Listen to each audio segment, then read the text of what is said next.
Chill. They're on chill. Their teams. And then She came all of a sudden.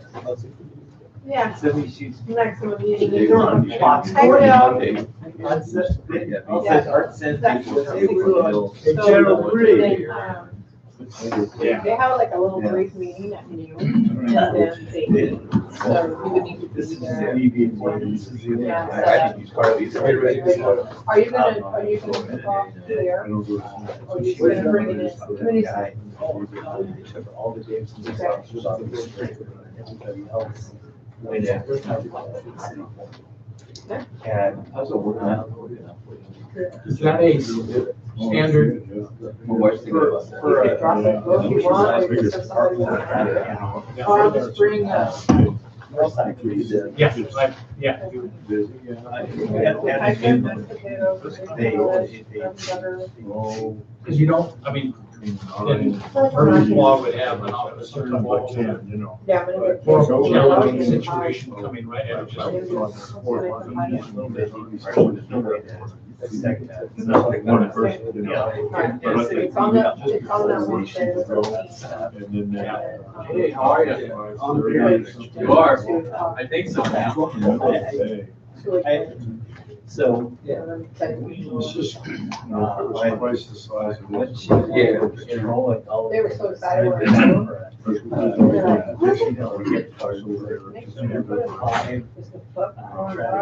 Eagle Market. Very clear. And I just I know, looked into I know. it. Very No, clear. you know where that comes. I go, listen. Because I know you do an article about. You gotta tell the truth. That's like, Joined over here. that's like the Saints offering bounties on putting people up for the seats. You gotta go somewhere. Because one of the guys. Go to- His What mom- I do is in the Yeah, morning, I I can only go. imagine. I walk from the house to the. Get pulled over. I got my walk and my. Yeah, that's good. Yeah. It's excellent. One minute. Pull it out. No, we go by that. They've never been in sync. They've never been in sync. My neck doesn't turn. No. Oh, my chair. Oh, there we go. There we go. We'll now call the planning commission meeting to order for January 22nd. Yep. The new year. And Tago, will you please take the roll?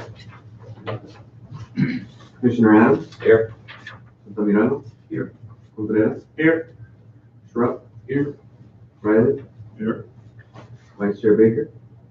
Chairperson Meyer? Here. Would you please join me in the Pledge of Allegiance? Pledge allegiance to the flag of the United States of America and to the republic for which it stands, one nation, under God, indivisible, with liberty and justice for all. Okay, we will now have citizen input on anything that's not on the agenda. And seeing none, we will close that citizen input and move along to the consent items. The minutes from our December 11th meeting. Any comments, changes, corrections? We have a motion to accept the minutes as they are. Make a motion to accept the minutes. We have a second. Second. All in favor, say aye. Aye. All opposed? Passes. Okay. We will now go to the application, Silvero Ortega on the Buckhorn food truck. Those are out of order in your book. Yeah, I apologize for that. I noticed that when I started looking at my own, I put the agendas in the right order. So this item before you has been before you before. It was before you last May. At the time, we were working with our existing ordinance, which really did address food trucks directly. There were sort of tangential types of uses that might qualify as similar, but in the end, the Planning Commission decided not to take any action, to essentially toll the decision on this use permit and allow staff an opportunity to revise the ordinance. The ordinance came before you in October of last year with your recommendation to the city council that they adopt it. And on December 4th of 2018, the council did in fact adopt it. The ordinance took effect on January 17th of this year. And as you mentioned, Mr. Ortega is the applicant. He wants to locate one of the food trucks that he operates on this corner. It's been moved from its original proposal, which is where the old gas pumps were, to somewhere on the east side of the building, in one of those parking spaces. I think I included photographs that show possibly being towards the front, but I also had a photograph, which I may not have included, that showed it towards the rear, up against close to the library property, or I guess that's those buildings in between. And I should give you a photo of where he proposed to put it towards the rear. He has indicated that he does not intend to provide tables or chairs or have any separate signage that isn't already painted on the side of the food truck. The new ordinance that we adopted requires that there has to be a trash can within 25 feet, or he has to provide a way for trash to be disposed of. He currently has a license to operate it from Yolo County Health, so he doesn't obviously have to go through that process, but for somebody to be starting from scratch, they would have to provide us proof that they had gotten the truck approved by Yolo County Health. He has access to the bathroom that's in the general store. There is no obligation at the county level or the city level to provide bathrooms for customers that would use this particular food truck to get their food from. And so there are a number of conditions attached to the staff report. I think maybe the only other condition or modification to one of the existing ones that might be pertinent would be to work with the applicant on the actual parking stall that he decides to occupy. Just so that it's clear that it's either going to be a front one, a middle one, or a rear one on the east side of the building. Other than that, I have no other comments, and I can answer any questions that you might have. Yes. So, there will be a designated parking stall there with. Yeah, there are parking stalls Lane. there, and I would hope, we'd want to get him as much as possible to stay within the stall. So that would still provide some of those spaces for customers, although, to be honest, I rarely have seen anybody park anywhere other than in front of the store. Yeah. So yeah, rather than just spread out, or let's say go perpendicular to the parking spaces, we want to have some definition. He's obviously going to need at least a couple of spaces because the customers are going to use one of the spaces to stand out in front while they're either placing an order or waiting to place an order. So. And again, this is similar to El Verduzco's. Only difference is El Verduzco's is grandfathered in. Other questions, comments? We should, let's open it up for public input at 6:36. Is there any public You don't input? have to speak unless you want to. Seeing no public input, we will close it at 6:36.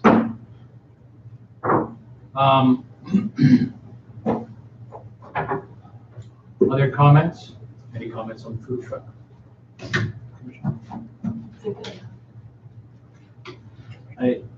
So I would just mention on one comment I made on condition number 4, that maybe that would be revised, the location of truck to be determined in cooperation with the community development or something like that.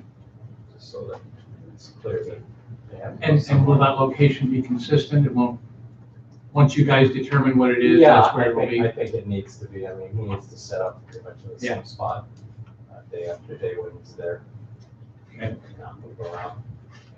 He can always come to me if for some reason it isn't working for a reason. You could Yeah. adjust. Do we have anything else? Yeah, Yes. so when this first came to us, there was a lot of strong feelings, I think on both sides of this.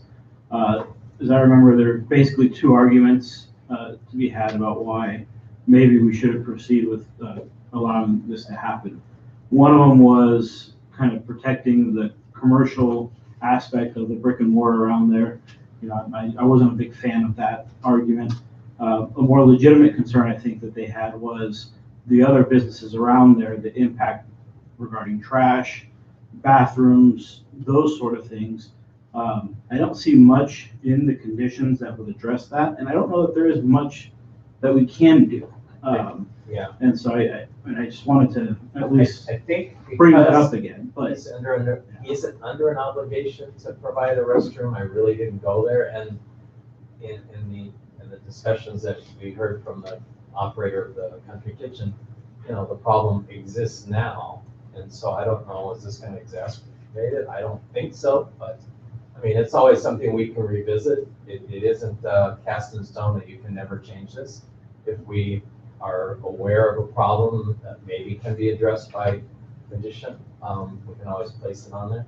yeah, and you know, they're not here tonight, but if that, you know, over the next year, I think it'll be the test to Yeah. see. But I'm, and again, different situation, obviously, with El Verduzco, there aren't any other businesses other than Mariani's, but I haven't heard a problem with that one for 4 years plus that I've been here. Well, all that being said, looks like we've done what we can do. Well, I mean, you were involved a lot with the drafting of the ordinance. We made it as broad as possible. This location will be the first one, but there's other opportunities in town. I don't know if I, Please do. sorry.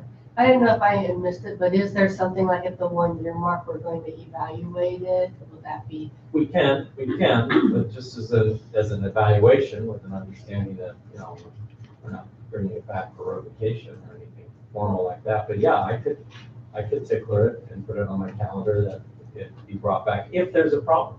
I mean, I would just be interested in the evaluation if there's not a problem, right? Just to Because see it would how it's have been. something to do with what could sort of transpire in the community. I just think it'd be a really valuable learning moment for yeah, all of us. I mean, to the extent that we get any feedback, I mean, obviously that can be shared with the commission, so we can schedule this for, you know, just an informational item. So we could Next add January's agenda. conditions, or how do we do that? No, I think you can just simply add that to your motion that you would like to have staff bring this back in a year's time as an informational item. If over the next year, you know, I don't know who the contact person would be. It would be me. But if you're inundated with, here are the issues we're having on a weekly, daily basis, that would then trigger some sort of a review by us, or how? Well, I mean, so if it was something that I didn't feel the applicant was addressing and could correct, then, you know, I would recommend that it be brought back for discussion, not necessarily revocation on how to fix the problem. And that's in the ordinance. The use permit can be revoked. It can be brought back if there is a problem with use.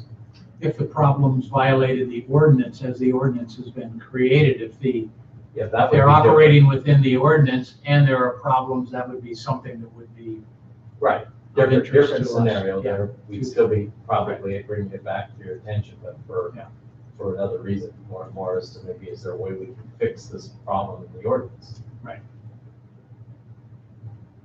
Okay. All of that said, is there a motion? Yes, you may. Can I move the staff recommendation with the addition of a 1 year evaluation item for the commission? So we can learn lessons from actual practical implementation. I think we were adding as well, the Language, Ah. staff number would 5, determine, that's the location of Yes. that And- would approve the location. Right. Yes, with the staff recommendation to add the location. Okay, we have a motion. Do we have a second? I'll second. Okay, all in favor, say aye. Aye. All opposed? The motion passes. Congratulations. So, what's the process after this? So it's 10 days, Okay, and he's got a current business license, so technically, Saturday, March 9th, or no, I'm sorry, Friday, I'm ahead of myself. What is, the 22nd is today, so, February 2nd, if you wanted to open on February 2nd, he could. All right. That would be the end of the 10-day appeal period. okay. So, Congratulations. Thank you for your patience. We'll all look forward to seeing you at the corner there with the truck. okay, So you need to let us know the day that you're gonna be out there and we'll all go out. yeah, I sandwiches. Yeah, I'll drop you a flyer. Okay. all right. On to the second item regarding vacation rentals in winters. So, I know we've talked about this probably 2 or 3 times in the past. We're getting closer to developing an ordinance. From the last study session that Aaron handled, he became aware of an Napa ordinance, which I included in your packet. It's actually a pretty good example of an ordinance that's fairly current. It's been recently updated, and Napa obviously having a much greater problem with this type of use than we do because of proximity to the wine country. You know, it's a relatively new use. We got an email that was sent to the city manager about, you know, why are we feeling the need to regulate this kind of thing? Well, it's land use that 10 years ago really didn't exist. And I'd like to think planners are all pretty forward-thinking people, but if we'd have seen this coming, I'm sure we'd try to come up with an ordinance ahead of time. You know, our plan is to bring back an ordinance. There are a number of key issues which I've highlighted that are in your staff report that I was able to glean from the Napa ordinance. There are probably others that I didn't highlight that you could also weigh in on if you felt the need to do so. You know, we went, well, I should say, the city attorney has recently signed or had the agreement prepared and has been signed by Airbnb that they will voluntarily collect TOT tax. That's one of the things that's happened in the interim. And to my knowledge, looking around, Airbnb is the 800-pound gorilla. HomeAway, VRBO, Homes to Go, they're all in the same business, but this is a giant versus Goliath versus midget. So getting Airbnb on board was a great first step. I did ask the city attorney his opinion on our TOT tax, and he does think it does apply. And we could ask any other non-Airbnb host to pay the TOT tax if we become aware that they in fact are operating inside the city limits. So one of the things, and I don't know, there's a couple ways that chairperson we could do this. You could stop and discuss each bullet point, which is probably easier than we go through all of them and then go back. Why don't we do it that way? And weigh in on them and try to give us some guidance as to what you would see in the ordinance. I didn't include all the definitions. They're pretty straightforward. There's not a whole lot of discussion. There are a couple of definitions in the Napa ordinance that we also have that are similar, and you won't see us doing much different than what's in Napa. I think one of the important definitions, and it was in the Napa detail, was hosted versus non-hosted. Correct. And I don't think that's mentioned. Yeah, I and mean, that's one of it's the, called out as hosted and not hosted, but they have a clear definition of what. which one's which. And if in the end, tonight you are in support of both, which is obviously still going to be in an ordinance and it has to go under the council, we'll provide definitions for both. If you lean towards hosted versus non-hosted and you don't want to allow non-hosted, then we probably won't include it at this time because be including something that isn't defined anywhere in our code. So that's, But there could, particularly with one of the properties in Winters, they could look like a hosted when they're not based on Napa's definition. right. So I think it would be important to. Well, then maybe we do, just so it's clear to a reader, even though we don't list that maybe as possible use. Here's how we distinguish the two. I know you're trying to get to your bullet points, but. No, that's all right. On the, and then this is just a question, because I don't know the answer. Is there a possibility of defining when it's appropriate to use non-hosted and when hosted would be required? In other words, does it have to be a blanket definition, or can you call out particular uses? Curious. Don't know the answer to that.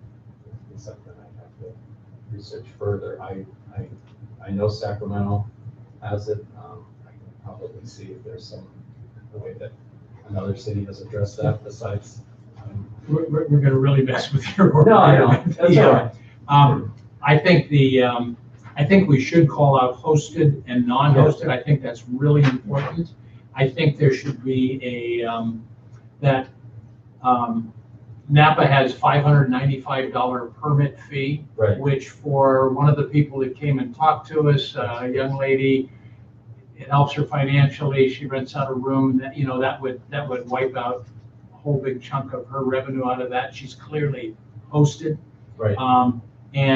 So I think we could have a two-tier system, hosted and non-hosted, and different price structure. And because I think much more should be required of the non-hosted, because almost all the problems come from non-hosted. Yes. If it's legal to do that. The fee's gonna be determined. We'll sit back. We can't just randomly set a fee. So the fee will be determined. We've had consultants help us with our fees in the past. So differentiating is important because one will obviously require more effort than the other. Mhm. So when it comes to the fee, we'll work on that. But it will be differentiated again. It'll be different. Okay, I think that'd be important. Yes. I've got a comment about the fees. So when you're talking about the fees, I know we're not setting, we don't set fees and all that, but is it feasible to have a lower fee for somebody that's renting out one, like this young woman that came to talk to us, one bedroom of a house, periodically, as it is to somebody who's renting out an entire house? I mean, would the fees be different? Probably not. And the ability to look at hosted versus non-hosted, because obviously there's going to be a certain amount of effort that needs to be put into it in the review. If there are conditions for probably for the non-hosted to look at. So what we would do is we'll take it back, determine exactly what we have to do, and everybody kicks in how many hours they think that it will take for them to review that. Then that's how the fees determined. And she's non-hosted. Or she's hosted, she's hosted, Yeah. which I'm going to guess would end up being a lot less effort on the city's part and ending up with a fee that's less, because I don't think we want to discourage that kind of thing in a high fee would. So. It's an example.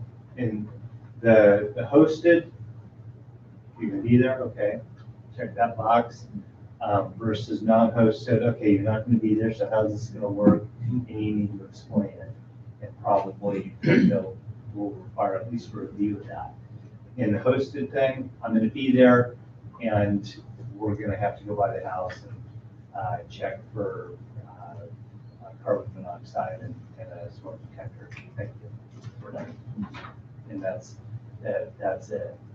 Versus not hosted, I'm renting out my whole house, whatever type of thing. So bottom line, differentiating is important, and that'll drive whatever the fee structure is. Okay. Now you can get back on track, Dave. No, that's fine. So, having specific requirements, obviously, NAPA ordinance is a good one to start with. We are thinking that there obviously needs to be regulations in place. There's going to be a permitting process that needs to be in place.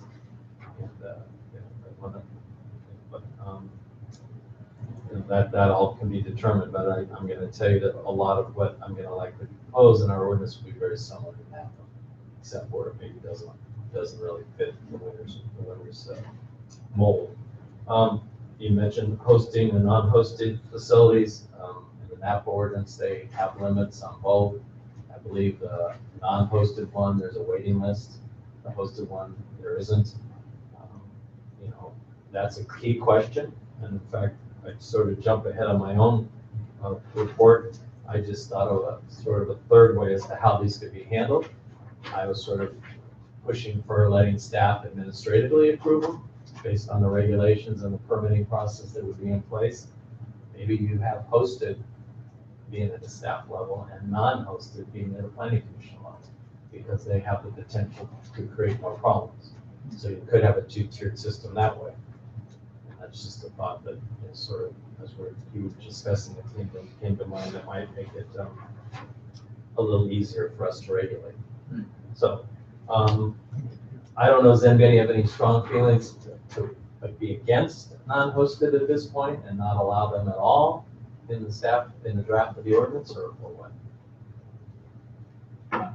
I don't, but I do think that there is the potential for more effort of enforcement on the city side.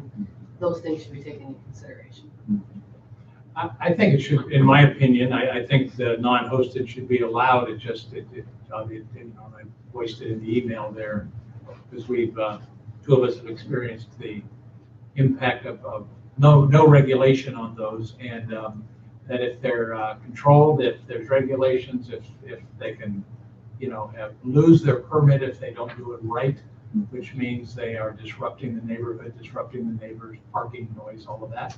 I think it should be allowed. It meets a need. I think we'd be ignoring a very real change that's going on by this type of thing being offered, because clearly it fills a need. So at this point, definitely allow for both. Okay. Would we place limits now? Again, in talking to the city attorney about this before I wrote the staff report, he said, you know, we're not NAPA, maybe never will be NAPA. So do we really need to put a limit right now? Let's see how many we actually have, and if it becomes such a situation where we are getting a lot, then maybe you do go back and put a cap as to how many of one versus the other you can have. Just a thought there. I said, and that does have a limit, and a limit that, you know, more people want than they can provide, so they want a waiting list each year. I agree. I think you're right, what you're saying.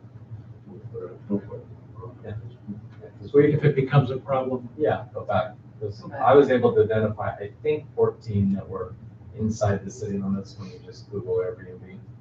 Some were obvious, some were hard to tell if they were actually technically in limits or in our zip code.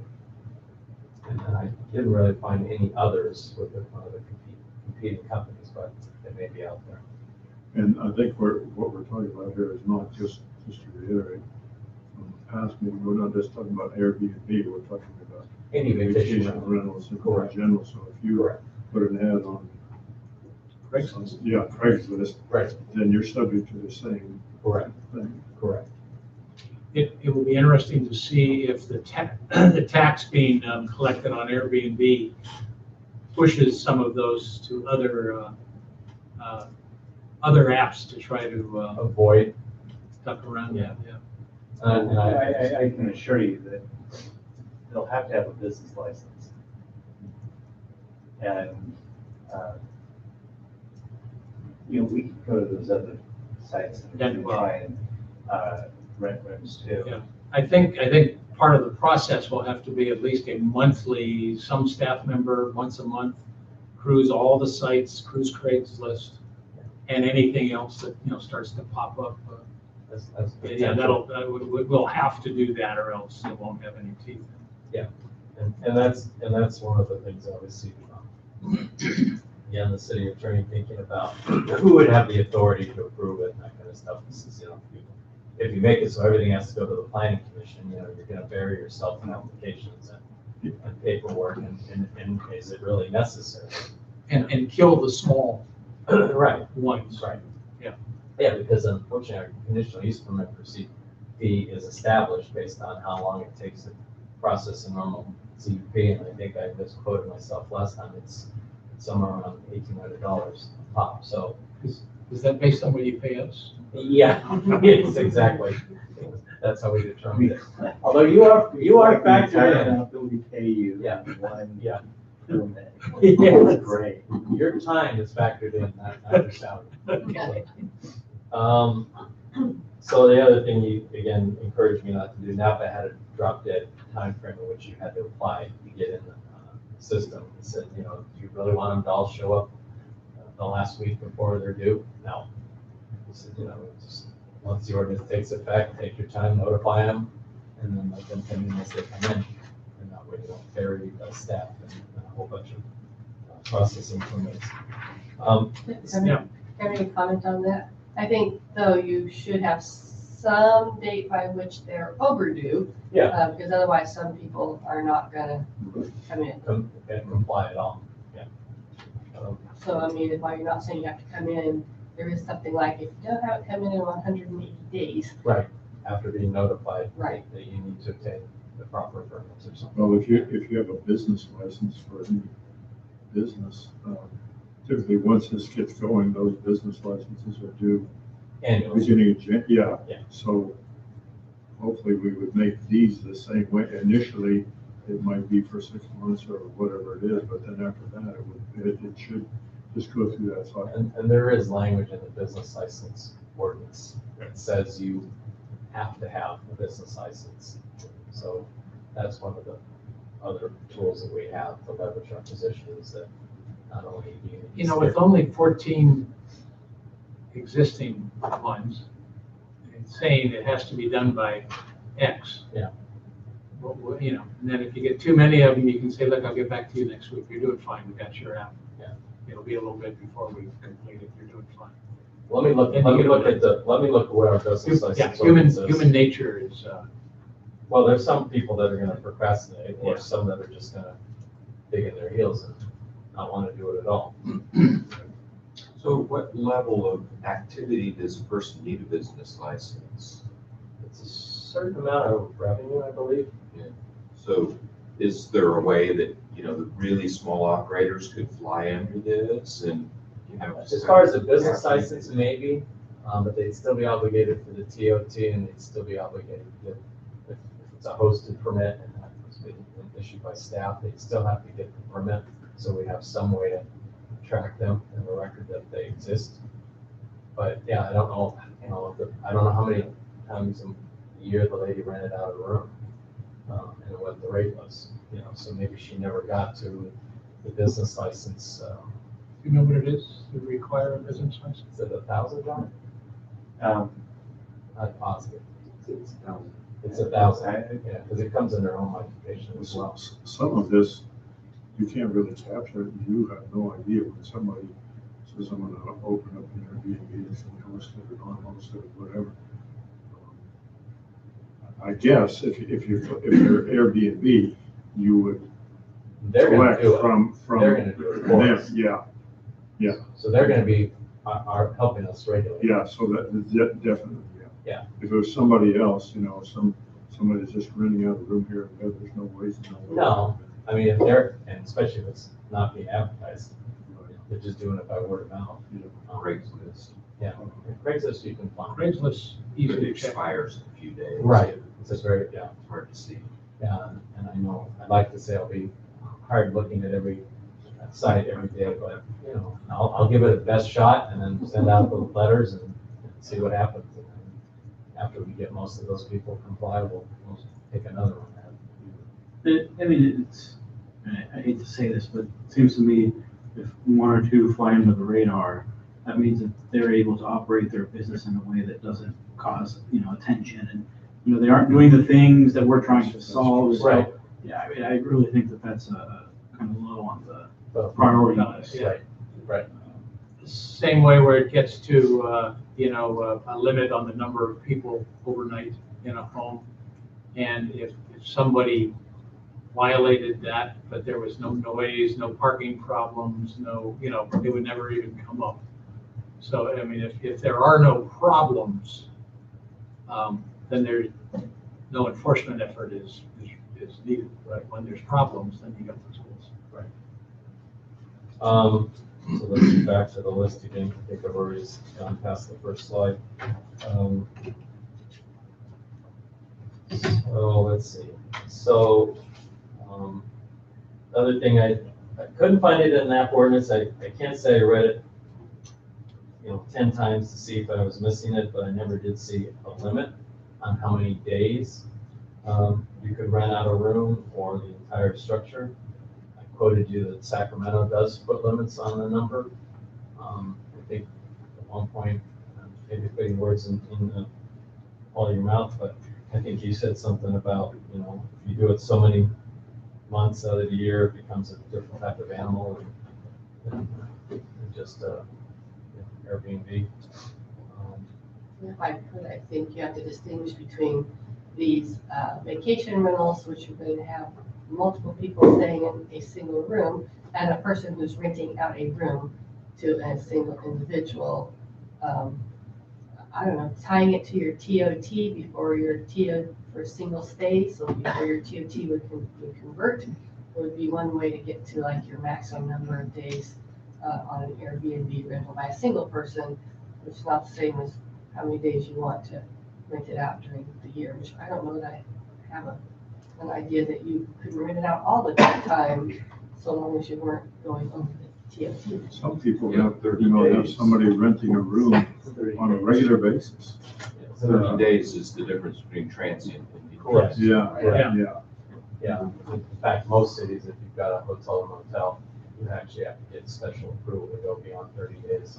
So like if a big contracting firm is in town doing business, they've actually got to get approval from the city to do that. Right, I think following some established pattern like that. So in theory, a person could rent out a room for 30 days, 12 times a year to 12 different people. It might be nice if there was a bottom limit that people, if they were less than 12 rentals in a year, might get a differential handling than somebody who's doing more, because, you have a neighbor on one side who could rent out 12 times a year with no repercussions, and his neighbor next door, is jumping through hoops, and he might not rent out 12 times a year, but would still require a permit because the rentals are short term. Is that convoluted? No, I get your point. It's how you write it. And again, I On the, speak for the city attorney, how we review it. there isn't a monthly Airbnb, because there doesn't seem to be a lot of demand or a lot of that occurring, of people renting a room for a month or two. But there is obviously a huge demand for the Airbnb business of a night or two or three. But you have a differential set of circumstances for the same use. You've got a person who could rent out a room for 30 days, 12 times a year. Yeah. Whereas his next door neighbor, because it's a short-term rental, isn't allowed to do the same thing. Only if we put a limit on the number of days. Right. Right. Well, no, that would be a bottom threshold rather than a top threshold.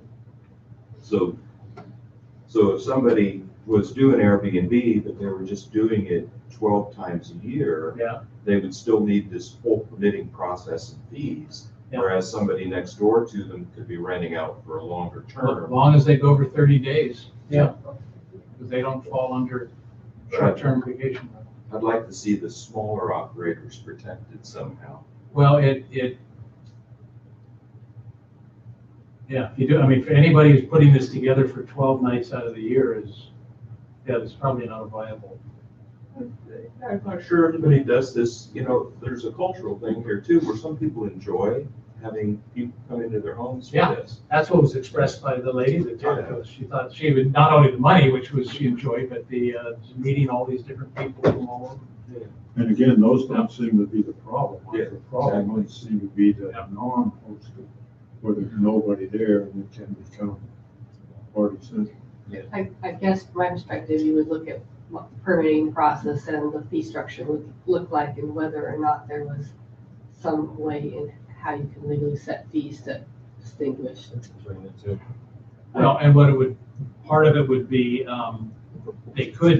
somebody could do 12 nights a year or whatever, as long as they didn't advertise on Airbnb.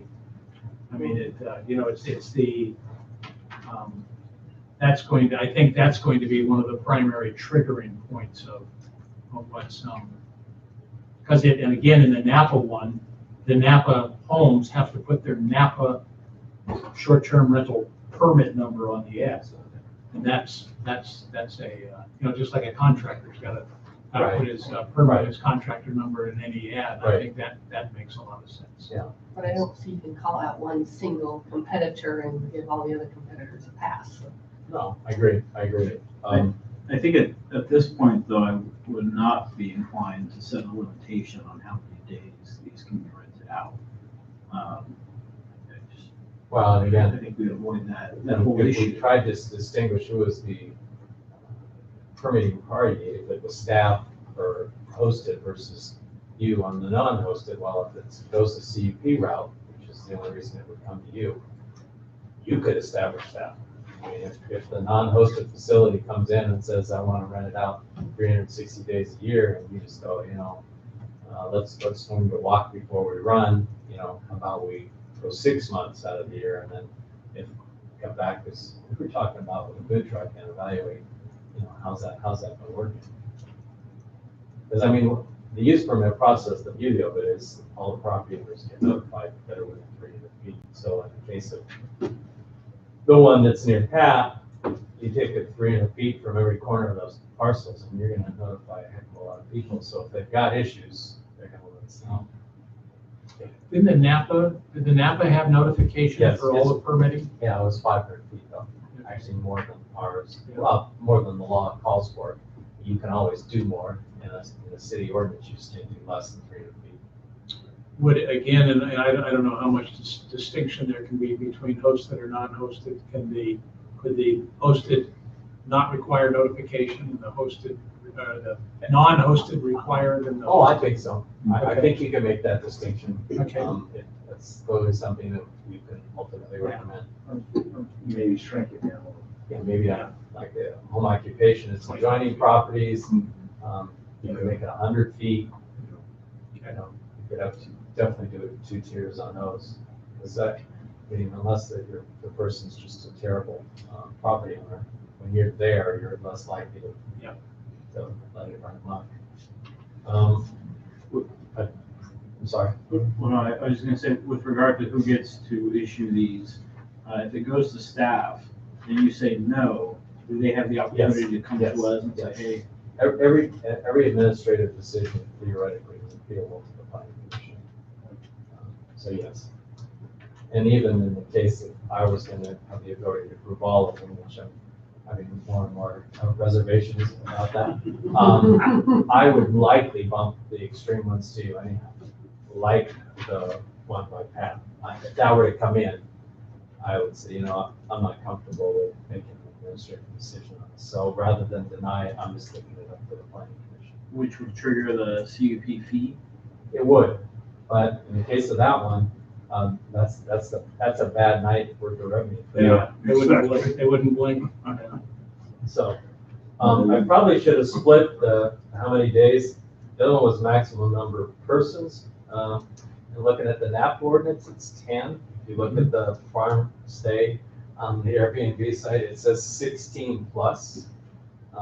One of my concerns with that one, if it were to continue to operate as such, is I'm not sure most of the structure or all of the structures they're using as bedrooms are actually legally approved to be bedrooms. And so, Well, and their ads talk about camping. When you say 16, that's in one location. that's on one property. Right, and there are 2 properties. Right. And another one, the other one has, I think I added all up to be around 30 total. Yeah. On both properties. So again, you don't have to put a cap on. You could say, we'll allow however many the property can legally support from a building code standpoint. but I think that's a dangerous route to go. Napa said 2 people per bedroom Right. plus 2 more. Correct. So a 4-bedroom, like which is near us, could have 10, and then said maximum 10, no matter what the structure Right.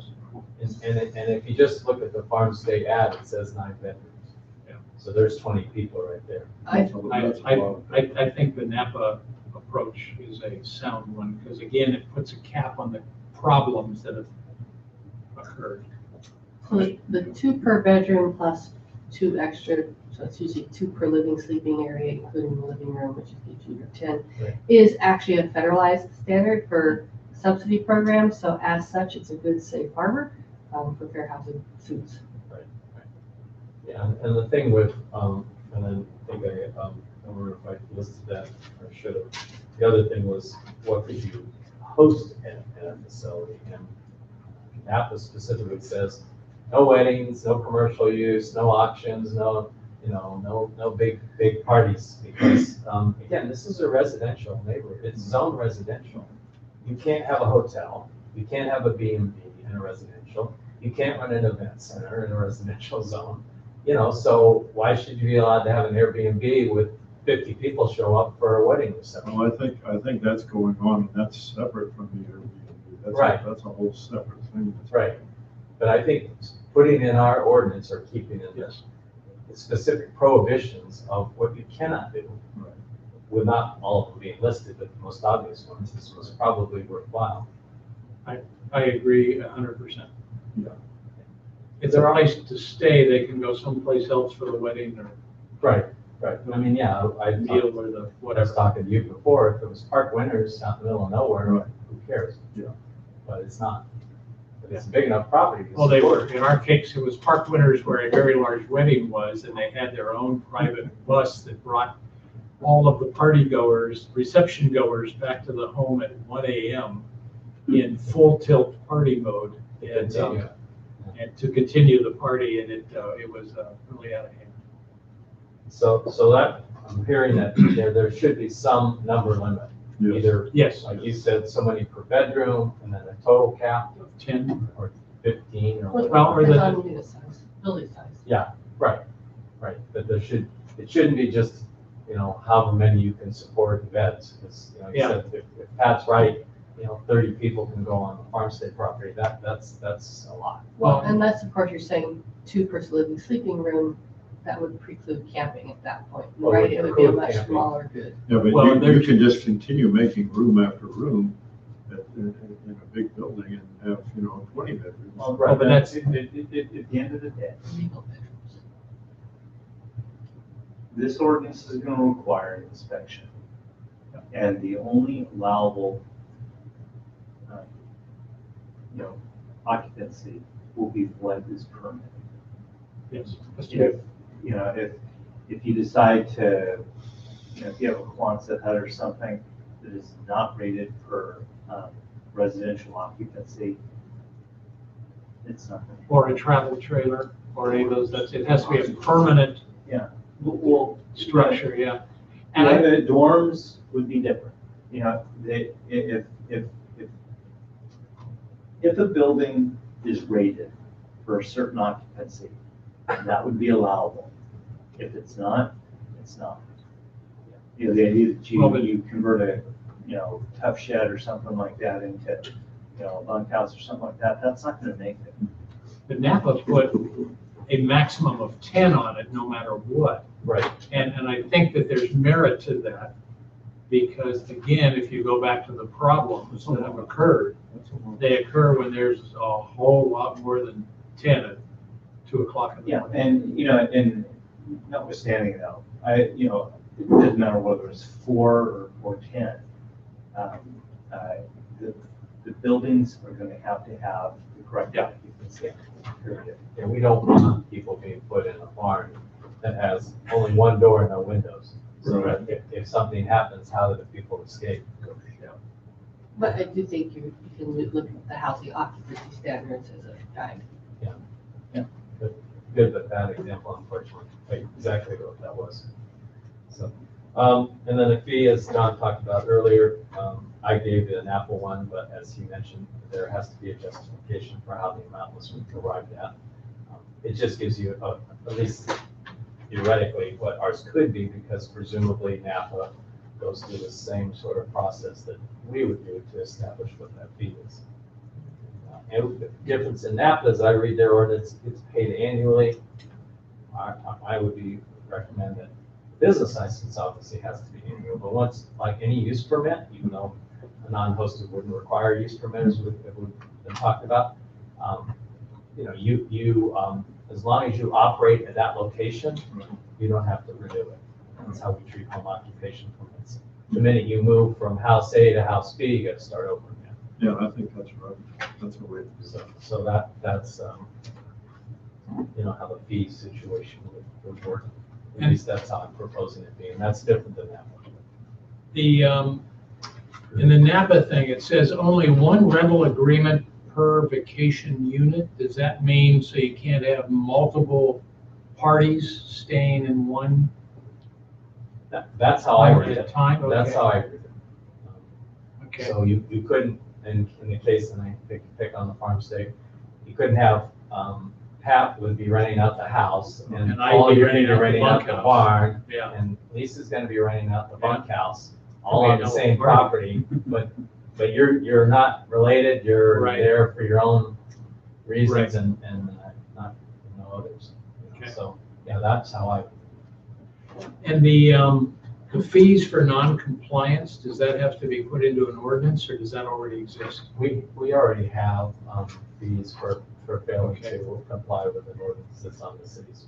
Similar to what's Napa was 500, 750, 1,000 as you go. Yeah, I'd have to look, but they're both fees for not having a business license, there's both fees for not complying with the ordinance, like a use permit ordinance or whatever. Okay. What I just want to see is that, you know, after we go through this whole thing and then, you know, get it squared away and it goes to council, and hopefully council would adopt it. I want to have something that we can actually use to make these people comply. I mean, I want to see that we go forward and make Yeah. them comply with it. Right. Yeah, well, as I said, I fully intend to go after the obvious ones, and as many of them as I can, like once an ordinance will be adopted. And then it's something that we're gonna have to stay on top of. Periodically, we're gonna need people to either add to it or, you know. Yeah, John. So this is one of the growing pains that we're having as a city. Within a month, we're going to start doing parking enforcement. But this gets into the whole idea of code enforcement. And Dave's absolutely right. We have on the books, we have an administrative citation process. We have a fine fee structure that's in place. And the reality is that you know, there's a changing way that certain things are operating these days. More people working from home, people wanting to rent out their houses and those types of things. And it's one of the things I'll be really straight with you. You know, from the staff level, usually we've been able to, we know the people. We go out and we try and work this thing out with folks.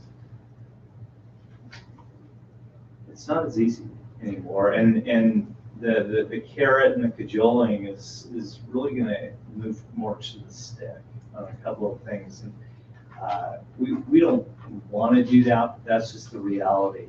In the case of some very notable examples, unfortunately, that's what we're going to do. Are we going to still try and use a very measured approach on everything? Absolutely. We always do. But moving to some enforcement on some of these things, it has to happen. Because what will happen as this kind of new industry starts blossoming a little bit, and it's here, and it's going to stay, and hooray. But when one finds out and others getting away with various things, that's where it kind of gets out of the way. So we'll need to draw the line a little bit.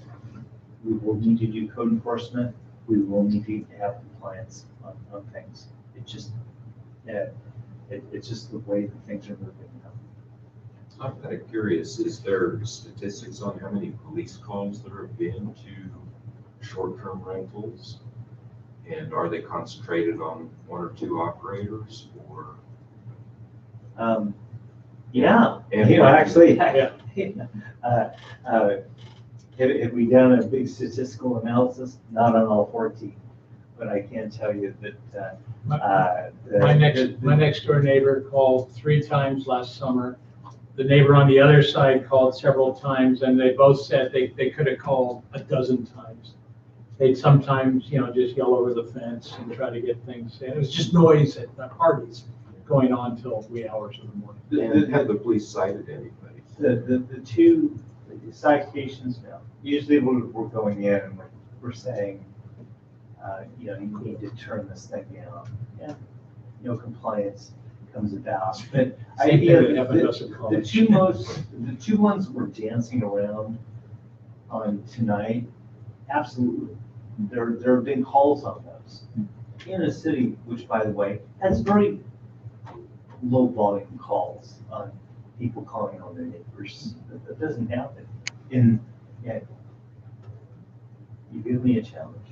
Let me, I'm gonna talk with the police department and find out, because statistically, we can go back in. At what level does a number of calls trigger nuisance? Because nuisance is already in the law. Okay, we have a party ordinance, and the way that it works is that after the second come back, we have the authority to start writing citations. And then nuisance is a higher level, a number of citations becomes a nuisance, or is that defined? Calls, just calls. Now, okay, that's on the same night. We gotta come out, you gotta turn it down, all right, go away, they turn it back up, we go back out, which by the way, most of the time we get compliance on. Those of us who live in West Winters know about certain people that really party well, and they do turn the music down. But after the second one, we have the authority to write a citation on things. Now, in this case, where something becomes a nuisance is that it happens on Saturday, and then it happens the next Friday, and then it happens. That's where we would probably move to code enforcement action, probably to revoke the business license on what they're doing. And, you know, statistically, we can find that out, but I'll see how many calls we have on the two locations, because I know it's a Well, the way to get compliance in anything is fine somebody for something. If you don't want people to park downtown, give them some fines. If you don't want people to drive 100 miles an hour on the freeway, give them some fines. You know, when it starts hitting people in the wallet, no matter what it is, you start getting compliance. So I'm not saying just outrightly go out and do that, but it may take that to get any issue solved. Yes. Can I ask on another subject? I mean, same Sure. overall, but another component. So you guys have both talked about an inspection process, and some has been about permitted uses. I think we'd primarily be interested in who does the life safety component. You talked about the fire alarm and Building and fire, the building and fire. did that. but I'm also interested in things like proper installation of hot water heaters, because those can be very dangerous if they're improperly set up. And so I'm just wondering if you're gonna set out in whatever the rule is, what components are exactly gonna get inspected, or what would that look like? We'll identify that. It'll probably be very simple. Whole life safety thing. But the idea of doing a whole house inspection isn't gonna happen. No, I was just gonna say focus on life safety. It'll be on CO2, alarms, smoke detectors, those types of things. Availability of hot water, we should have to have. And the pressure relief and TNP valve. Right, done correctly. But, you know, maybe a couple of those things, which would be, yeah, all the things that are required for occupancy. Do they have a heater? Do they have hot water? Do they have a smoke detector? Do they have CHPs? That's on the non-hosted, right? That's on any Any any house that you're using Any of for part of the It'll, house. it'll be those four elements. You guys, prove that you have those things brought. On the non-hosted, Napa, or, yeah, is it Napa, or, it talks about the local responsible person. Yeah, so And we'd have that same you can approach. contact. So again, Yeah. if we go the CUP route for non-hosted, that'll all be required as part of their application. So So- we have a way of either getting a hold of the property owner, the property manager, or somebody in response. So if they live in Southern California, they'd have to have a manager. Somebody that's reachable here. Says they gotta be reached when people are in the house 24/7 by phone, and they have 1 hour to get to the property if there's a problem. Yeah. And, which means I mean, and again, this all, It's always for just the this is always for existence worst of these rules will solve A lot of it. a huge amount of the problems that already are out there now, or other problems that may pop up in the future. These rules will change this. And I couldn't find it, somewhere I found the letter, but I couldn't find it. There was one other Airbnb before you two ever brought it up that I heard about, that was, and I forget what that area is called, where all the woods are. Those homes are all called, over by where all the woods are towards the TG property. Yeah. And Creekside? Huh? Is it on Creekside? Way? Yeah, and that's it. But that was similar, non-hosted, renting it out, lots of parties. And then either it stopped happening or people just gave up and the city isn't going to do anything about it. But I haven't heard anything about it for a while. The one in our neighborhood has not been a problem since we've gotten into winter. Right. Well, yeah, Oh, None of and them. probably, but once we start to hit nice, weather, it's going to warm start to spring come back. nights, so hopefully this is something we can From move April, along it'll happen. rapidly. So I don't know if I'll be back in February. I have 2 items already scheduled for that meeting. But I'll try to get something. I do want to share this with Airbnb. They've been cooperative with us. I know originally Aaron talked to Airbnb. So I do want to share with them a draft ordinance before I bring it to you, so that they can weigh in if they so choose to do. And so I'll shoot for February, but I may not make it to March. But my goal is to get this done, and hopefully before the problems come back. We appreciate it. And I'm gonna try, I'm gonna try to get a hold of the person in Napa who sort of has this responsibility. And I'm guessing it's probably somebody that's their job. I mean, it's not something they do part-time, it's what they do probably full-time for the city of Napa. Pick their brain. Question, Dave, how long, maybe it said in here, how long has this been in effect in Napa? I know they recently updated it. I think if you read in the ordinance, they make reference to the 2008 or something. And that was sort of, I'm just wondering how it's worked for. yeah. Well, that's why I want to try to get a hold of, I sent an email to one of the planners, he never responded, but I'm gonna just call City Hall and see if I can find out who actually has that job. See if I can talk to them about how's it been going, what did you find out?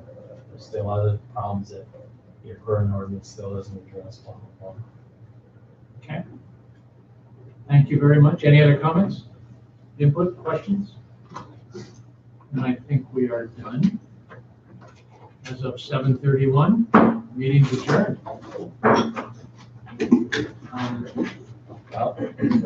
Dennis, I haven't, it took me forever to comprehend. I wish there was an arrow. Yeah. I did it. Good.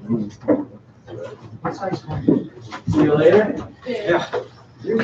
Optimist, I like it when you say like that. Where's your goat? You'll be in your truck before you. Yeah.